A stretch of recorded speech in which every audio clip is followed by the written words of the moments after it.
Hello traders, welcome to the Fatpo video. A wannan bidiyon za mu ci da karatu akan SMC point of interest. A part 3 video mun yi karatu akan SMC point of interest wanda muka yi bayani dalla-dalla akan point of interest na FEG, sannan muka yi bayani akan order flow, muka yi bayani akan order block. A wannan bidiyon za mu yi karatu akan valid point of interest. A duk wani range da za mu fitar, idan aka samu valid break of structure, to tsakanin low da high ɗin range ɗin, sabon range ɗin da aka fitar, muna da valid point of interest guda biyu ne. Muna da decisional point of interest sannan kuma muna da extreme point of interest. Kafin mu shiga cikin chart mu yi bayani, ya kamata mu san abin a diagram.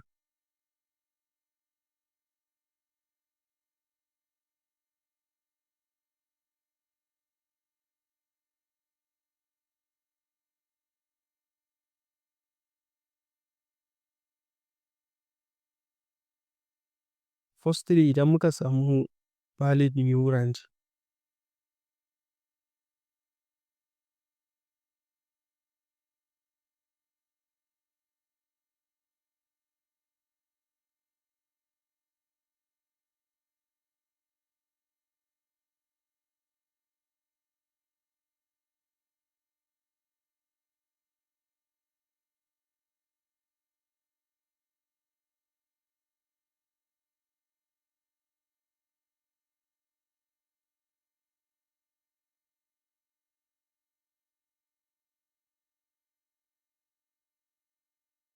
okay, za mu yi mapping structure ɗin nan. Wannan valid type of structure ne da muka samu. Da muka samu valid break of structure, aka zo aka yi taking inducement ɗin nan na farko, wannan pullback ɗin da ya zama trap, ya zama inducement, aka zo aka yi taking ɗin shi.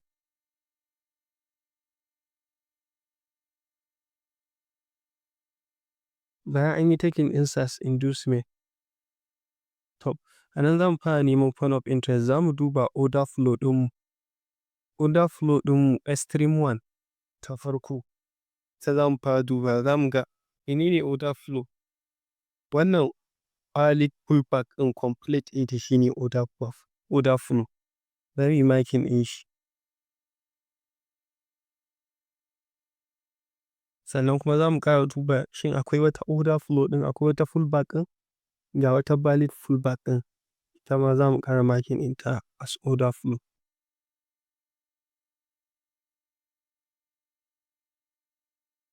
Kaga kenan muna da unmitigated order flow guda biyu a cikin wannan range. To wata order flow za mu yi amfani da ita? Kaga wannan shine extreme order flow ta can ƙasa.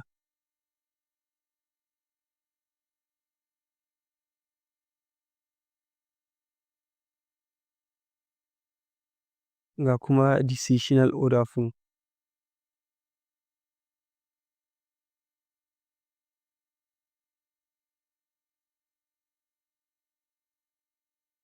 Nan kuma mun samu valid high inda za mu yi target.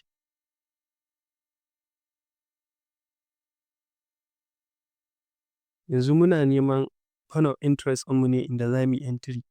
To, ko da an samu valid order flow guda uku, to za mu yi taking guda biyu ne as valid, ɗayan mu ɗauke ta as invalid. Idan aka samu valid order flow, aka samu wannan valid, sannan aka ƙara samun wannan decisional one ɗin, sannan aka samu wata valid ɗin, za mu ɗauki guda biyu ne mu wullar da guda ɗaya. Dalilin shi ne order flow ɗin da aka samu bayan an yi taking liquidity, bayan an yi taking inducement ta farko, order flow ɗin farko da ake ce mata decisional one. Idan aka samu wata a ƙasan decisional one ɗin nan kafin wannan extreme one ɗin, to ta ƙasan decisional one ɗin za ta zama invalid, ta ƙarshen ce kawai za ta zama valid.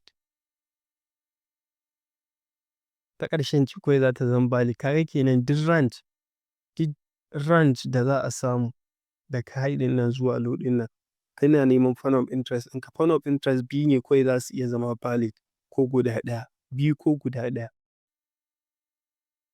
Idan ya kasance wannan order flow ɗin already an taɓa ta, to za mu using iya wannan ce as valid. It already is mitigated. Bari ne mana misali sosai yadda zamu fahimta. Idan wannan order flow ɗin ta kasa extreme one ɗin nan an taɓa ta an yi mitigating ɗinta, to za mu using ta sama ne kawai as valid decisional one. Let assume an zo an yi taking wannan as mitigated haka. Ka kenan wannan ta gama cancel one. Ba ta da amfani, ta riga an gama amfani da ita. Wadda take valid ta ce wannan wadda ba a mitigate ɗinta ba. To idan muka ga haka valid order flow guda ɗaya da take valid, to za mu using ɗinta ne wannan decisional one ɗin wanda aka ɗau inducement. Ana ɗaukar inducement duk order plan da aka samu kafin bayan an ɗauki inducement ita ce decisional order flow ko decisional order block. Za mu using this order flow ɗin a matsayin entry ɗinmu sannan mu buɗe position.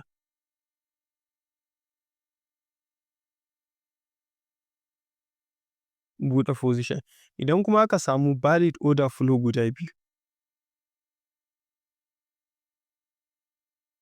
In aka samu valid order flow wannan ta ƙarshen a ce ba a yi mitigating ita ba, let assume ba a yi mitigating ɗinta ba, to za mu duba wadda take da higher value gap ne.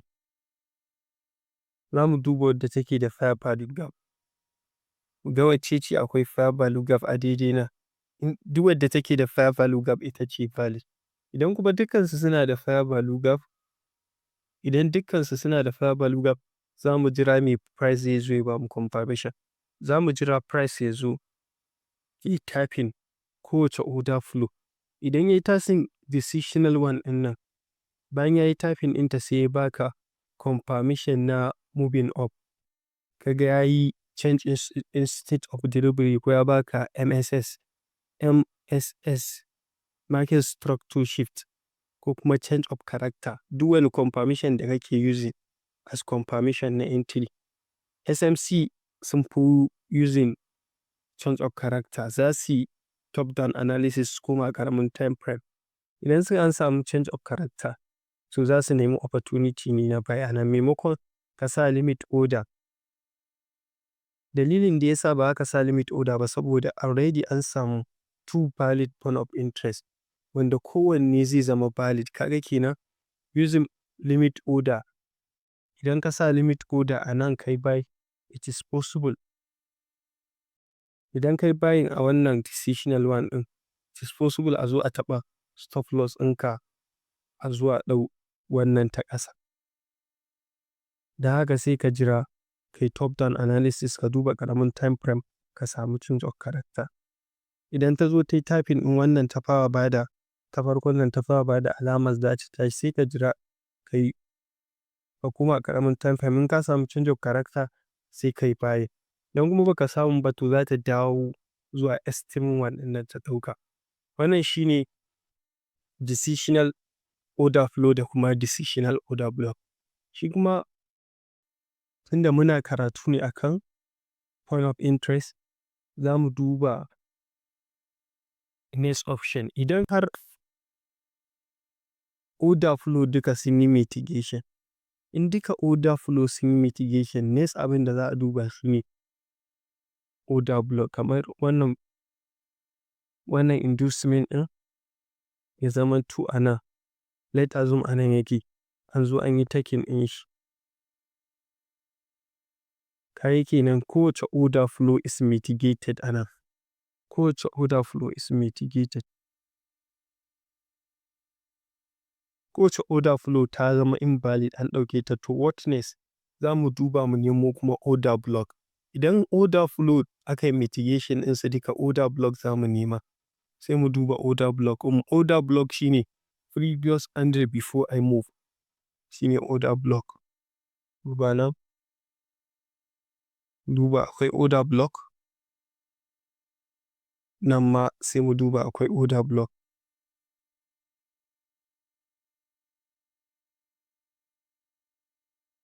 kaga maimakon order flow da za mu using a entry, idan kar an using order flow to ba a yi mitigation ɗinta ba, idan kuma an yi mitigation ɗinta za mu duba order block. Sai mu duba mu ga order block wannan muna da decisional one, ita ma muna da extreme one. Wannan ita ce extreme order block mu,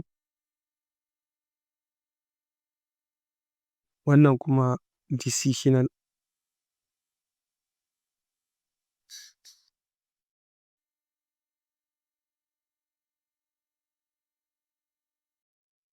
Decisional. Kaga anan idan aka samu order block guda biyu, shi ma aka samu decisional one sannan kuma aka samu extreme one sannan kuma aka samu decisional one, shi ma za mu yi the same yanda muka yi a order flow. Za mu duba mu ga shin akwai wadda ta yi align da fair value gap. Sai mu fara duba extreme one mu ga akwai fair value gap, idan akwai sai mu duba decisional one, ita ma akwai fair value gap. Idan duka akwai fair value gap sai mu ƙara using the same procedure na order flow, sai mu jira ta zo ta taɓa kowace order block mu ga wacce ce ta ba mu change of character a ƙaramin time frame. Idan wannan ta ba mu change of character a ƙaramin time frame sai mu duba entry mu buying. Idan kuma ta ƙi ba da change of character sai mu sauko na ta extreme one, ita ce high probability. Idan kuma ɗaya ce mai fair value gap a jiki to ita ce high probability one. Idan extreme one ce mai fair value gap ita ce high probability. Idan decisional ce mai fair value gap ita ce high probability. Let assume a ce decisional ɗin nan ita ce mai fair value gap. Kaya ta ƙarshen nan wannan order block extreme one ɗin nan ta zama invalid. Kaga kenan wani form of interest ne valid anan shine order block, decisional order block ɗin nan. Order block ɗin da aka samu bayan an yi taking inducement. Ka ba ruwanka da jiran confirmation tunda ita ce high probability. Stop loss ɗinka za ka sa a ƙasar order block ɗin sai kai targeting high a matsayin draw on liquidity ɗinka, inda market za ta je ta taɓa as TP. Market za su zo ta taɓa decisional order block ɗin nan sannan kuma ta yi moving high ta je ta taɓa TP. High ɗin nan ya zama new break of structure. Wannan shine yadda abin yake a cikin diagram. Za mu shiga chart da nuna mana yadda abin yake.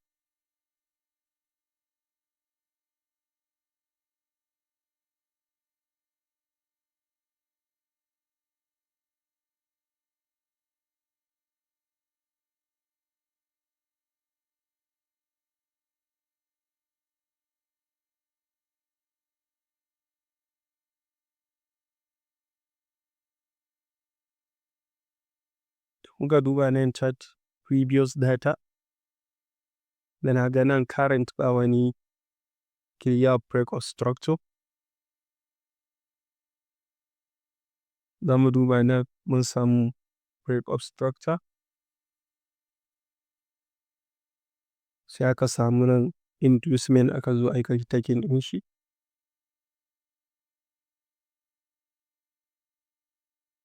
Sorry, inducement nan break of structure.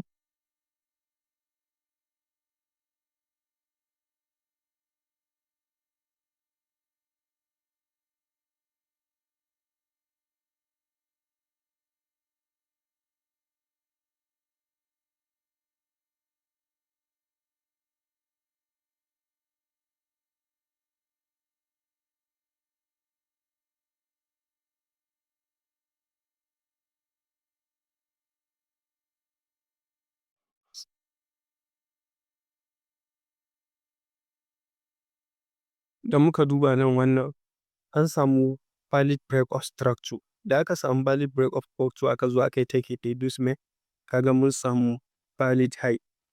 Wannan high ɗin zai zama target ɗin a matsayin TP. So, tunda mun samu valid high za mu fitar da form of interest. Za mu zo mu duba mu ga wani form of interest ɗin ne ba a mitigation ba. Za ka akwai order flow, extreme order flow.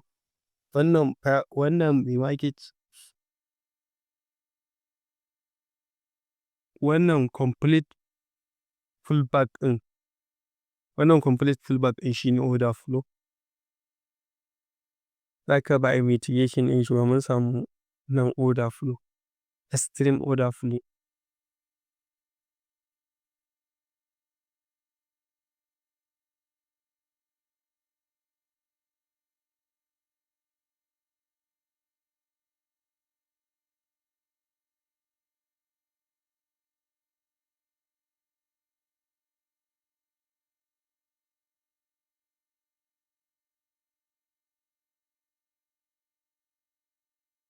Mun samu extreme order flow. Idan an yi mitigation wannan order flow ɗin ne already, shi ne kamar yanzu an yi mitigation ɗin shi, ko za mu nemi order block ne. Inda ba a yi mitigation ɗin shi ba, muna da valid extreme order flow. Next sai mu duba sai mu ƙara duba shin mun ƙara samun valid. Don muka duba nan akwai wata wannan ɗin pullback ɗin, valid pullback. Ita ce decisional order flow ɗinmu, ita ma ba a yi mitigation ɗinta ba.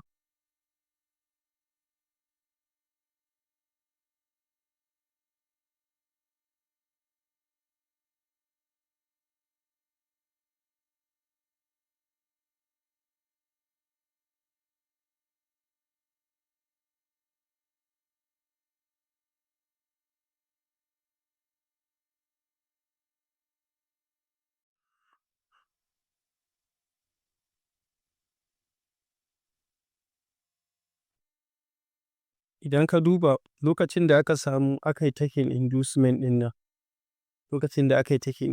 nan, muna da valid order flow guda biyu, da decisional one da extreme one.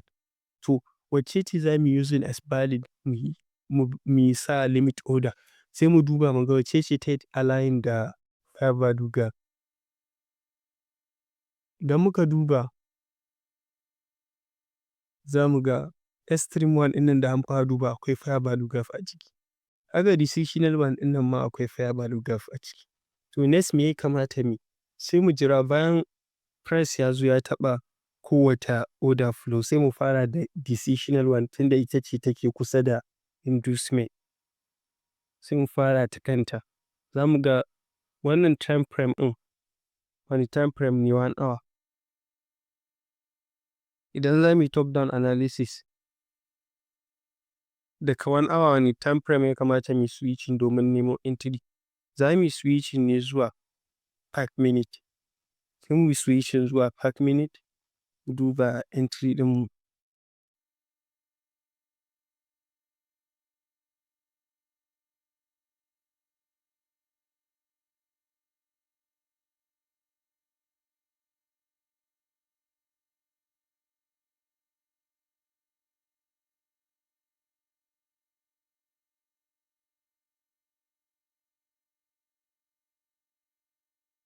Idan muka duba za mu ga a 5 minute da aka zo decisional order flow ɗin nan, an samu change of character nan. 5 minute kenan.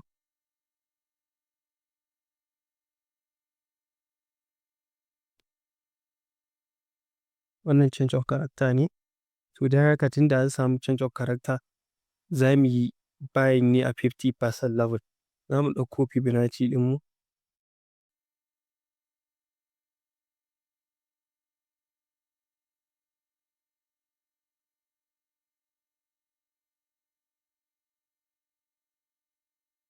Za mu yi buying a 50% level.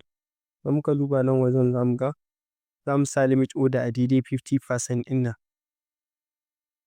Za mu ga ta zo ta taɓa shi as entry. Stop loss ɗinmu ƙasan nan. Shi kuma TP sai mu yi targeting. TP sai mu yi switching zuwa. Abin da za ka yi idan ka yi switching zuwa 5 minute, za ka duba entry. Abin da aka fara dubawa shi ne ka dubo change of character. In an samu change of character, kasuwa tana fara retrace. Kar kai tunani cewa za ka yi buying ne a wani order block ko wannan, ba lallai market ɗin ta zo ba. Indai an shiga psychology level ko indai an zo 50% zuwa ƙasa, ko ina shi ne wajen buy ɗinka. za ka yi bayan ne a 50%, sai ka sa stop loss ɗinka can ƙasan range ɗin 100%. TP ɗinka me TP ɗinka sai ka koma 1 hour time frame. In ja shi haka sai ka koma 1 hour time frame.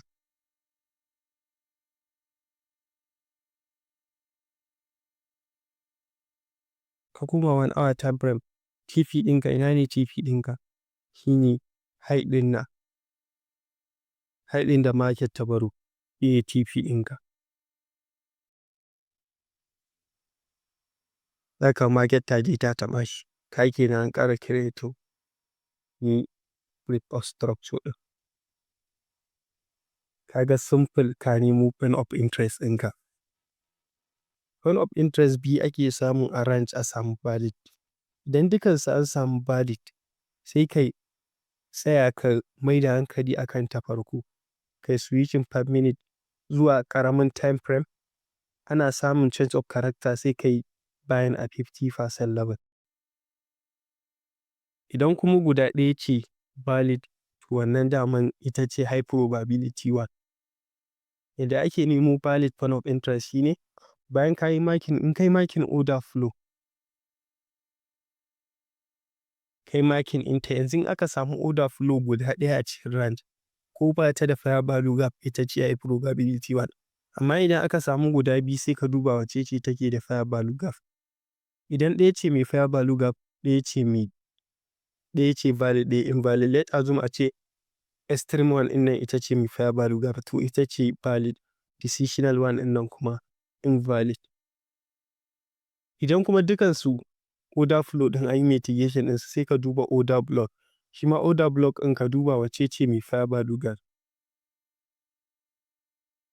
Idan duka an yi taking order flow sai ka duba order block.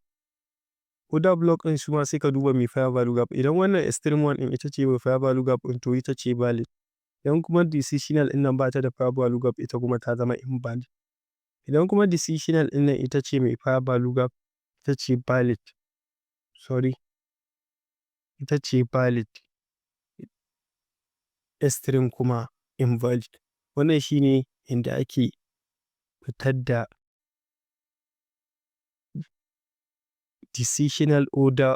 decisional point of interest da kuma extreme point of interest. Point of interest ana nufin order block ko order flow ko fair value gap. Wannan shi ake kira da point of interest.